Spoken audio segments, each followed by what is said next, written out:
Before we close off this module, I want to give you some definitions that you need to know before you start to even take the practice exam. There will be references to these words or phrases on the exam, and I want you to be able to know exactly what they mean. The CLEP exam may have passages, excerpts from novels or poems, and they may ask you to identify certain styles or ideas or concepts or elements in those passages. There'll be multiple choice, and they're going to give you a bunch of different options, 5 for each question. Some of the options may seem similar to each other. So as we continue with these definitions, I want you to take very careful notes. Some will seem familiar because I've gone over them. Some will be brand new, so pay careful attention. The first one I want to go over is chivalric romance. This came out of the medieval period. It consists of prose and narrative verse. Now, narrative verse means poems that tell a story, not just poems that give an image or some of the other things we've talked about, right? This is more along the line of an epic, a narrative story. So chivalric romance consists of prose or narrative poetry that was popular among medieval aristocracy. These stories were filled with marvels, heroes, monsters, slaying of dragons, and an idea of chivalry, where the man gets the girl, saves the damsel in distress, and obviously it was romantic style, as you can see. So it tried to evoke emotion in the reader, and emotion is what moved the plot. Emotion such as fear, love, regret, superstition. That's what chivalric romance is. A mock epic. We went over epics. You know that an epic is an extremely lengthy poem, usually a book-length poem, that gives a detailed journey of a hero on a mission. It tells the story from beginning to end. Mock epics are the exact same thing, except they are not serious. They are satires and parodies of a classical hero story. We've seen a lot of movies like this. But mock epics seek out to downplay the exaggerated success of a hero and his exaggerated elements. It kind of brings us back to reality a little bit and exaggerates the coincidences that help the hero out as the opposite, obstacles that he has to encounter. A conceit. Conceit is the comparison of two unlike things in a clever way. A conceit could be a metaphor, because you remember that a metaphor is a comparison of something without using like or as.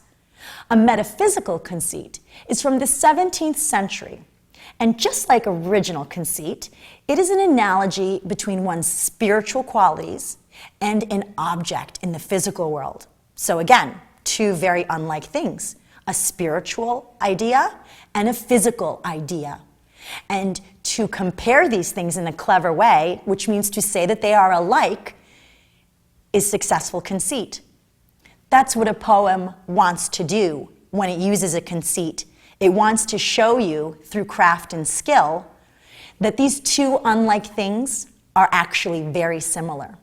And in this way, a conceit will build connections for the reader that not only remain in the story, but also outside of the story as well. Synecdoche. This is a word you may not know. It's a figure of speech where a term for the part of the whole refers to the whole, or vice versa. We probably use this speech all the time, you just didn't know the name for it. If you say all hands on deck when you're trying to get your group to do something, you're not specifically just needing their hands. You need their whole bodies, their minds, their attitudes, everything. But we refer to them as hands because you have a job for them to do. So you take the part to represent the whole. Similarly, some people will refer to their car as their wheels. Wheels is just part of the car, but you can refer to your car as, I'm taking my wheels out for a spin. So remember that one, because that's probably new to you, synecdoche.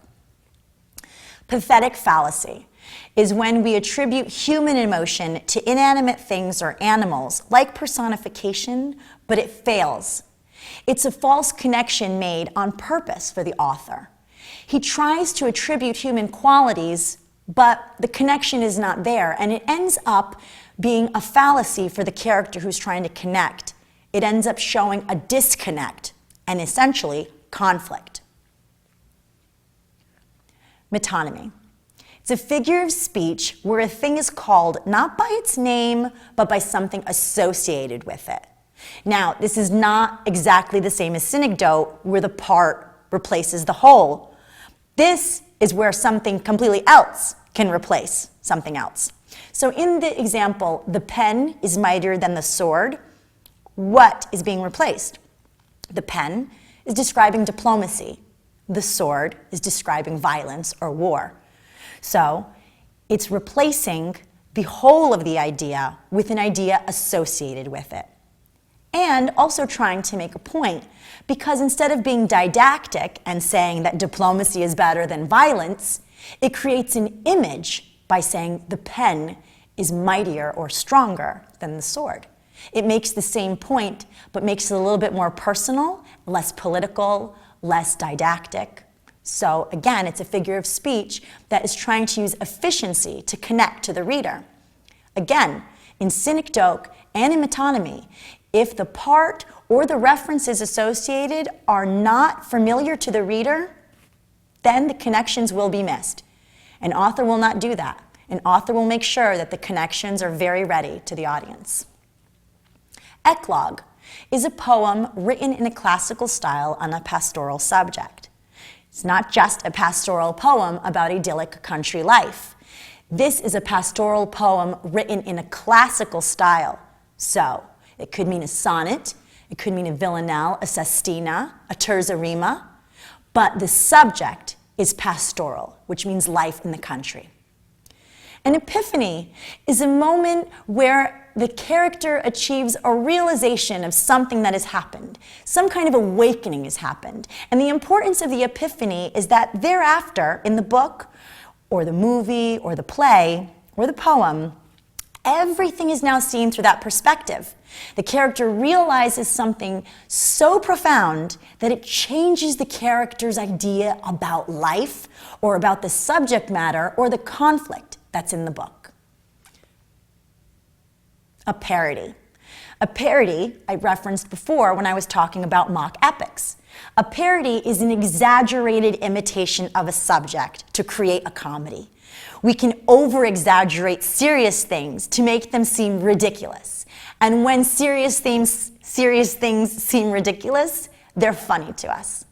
So parodies are used similar in the way to allegories because serious subjects tend to be tense and tend to be prejudiced by so many things that we have, politically, socially, religiously, as I said before. Sometimes, to get a clearer picture on what's actually going on, the writer will use an allegory or a parody, exaggerated situation, to show the value of the subject matter. Pathos is a quality that provokes pity or sadness. That's more of a character element. You would want to be able to recognize if a character in a book exemplifies pathos. Is he or she a character that can provoke pity or sadness? Propaganda you're probably familiar with. Propaganda is not art. Propaganda is not literature. It's information used to promote political causes or perspectives. It's too narrowly focused to be literature. It's too narrowly intended to be literature. It's very different. Dramatic irony, I went over before, but I want to remind you again. It's the full significance of a character's words or actions, but understood by the audience, not the character. Remember, dramatic irony does not have to be tragic. It could be funny. It could be silly. Tragic irony is when we know that the character is doomed. But dramatic irony is when we just know a piece of the puzzle that the character doesn't realize yet. A harangue is a lengthy and aggressive speech by a character. This can happen in a novel. This can even occur in a poem. Sometimes entire poems, like Allen Ginsberg's Howl, can seem like a harangue. A Roman à clef is a novel where real people and events appear with invented names.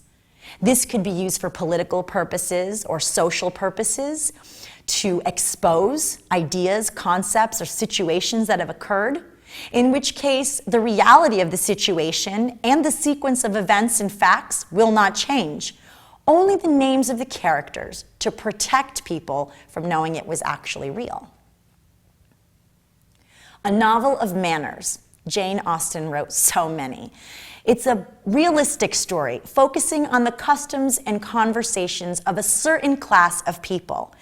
And Jane Austen, in Pride and Prejudice and Sense and Sensibility, wrote about the upper class. And usually a novel of manners will be about the aristocracy or upper class.